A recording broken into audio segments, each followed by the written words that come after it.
అందరి మధ్యలో మెదిలే ప్రశ్న, డయాబెటిస్ ఉన్నవారు కొబ్బరి నీళ్లు తాగవచ్చా? అసలు కొబ్బరి నీళ్లు తాగటం వలన కలిగే ప్రయోజనాలు ఏంటి? చెప్పు. కొబ్బరి నీళ్లు తాగటం వల్ల శరీరానికి చాలా ప్రయోజనాలు ఉంటాయి. ముఖ్యంగా వేసవిలో బాడీకి హైడ్రేషన్ ను అందించడంతో పాటు శరీరానికి మరిన్ని లాభాలను అందిస్తాయి. ఎందుకంటే కొబ్బరి నీళ్లలో పోషకాలు దండిగా ఉంటాయి కాబట్టి. కొబ్బరి నీళ్లు తీగా ఉంటాయి కాబట్టి డయాబెటిస్ ఉన్నవారు కొబ్బరి నీళ్లు తాగడానికి సంకోచిస్తారు. కానీ కోకోనట్ వాటర్ ని ఎలాంటి భయం లేకుండా డయాబెటిస్ పేషెంట్స్ కూడా తాగొచ్చు. ఎందుకంటే దీనిలో గ్లైసెమిక్ ఇండెక్స్, క్యాలరీలు, కార్బోహైడ్రేట్లు చాలా తక్కువగా ఉంటాయి. సో ఈ డయాబెటిస్ ఉన్నవారు రోజుకు 200 మిల్లీలీటర్ల కొబ్బరి నీటిని సందేహం లేకుండా తాగవచ్చు. ఇలా మితంగా కొబ్బరి నీటిని తీసుకోవటం వల్ల బ్లడ్ షుగర్ లెవెల్స్ ఏమి అమాంతంగా పెరిగిపోవు. కోకోనట్ వాటర్ లో మెగ్నీషియం, కాల్షియం, పొటాషియం, సోడియం వంటి ఎలక్ట్రోలైట్స్ పుష్కలంగా ఉంటాయి. సో ఈ నీటిని తాగడం వల్ల ఇటు శరీరం హైడ్రేటెడ్ గా ఉంటుంది, ఎనర్జీ కూడా వస్తుంది. అంతేకాదండో ఈ పేగు కదలికలు సరిగ్గా ఉండి జీర్ణక్రియ సరిగ్గా జరిగేలా ఈ కొబ్బరి నీళ్లు చేయగలవు. ఇంకా శరీరంలో వేడి, బరువు తగ్గడం వంటి వాటిలో కూడా ఈ కొబ్బరి నీళ్లు చాలా సహాయపడతాయి. ఇందులో ఉండే ఫైబర్ బ్లడ్ ప్రెషర్ తగ్గడానికి, గుండె ఆరోగ్యాన్ని మెరుగుపరచడంలో సహాయపడతాయి.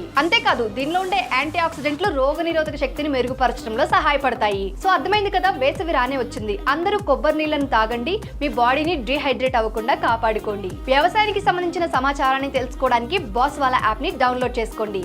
లింక్ బయోలో ఉంటుంది. బాస్వాలా, బీ ద బాస్.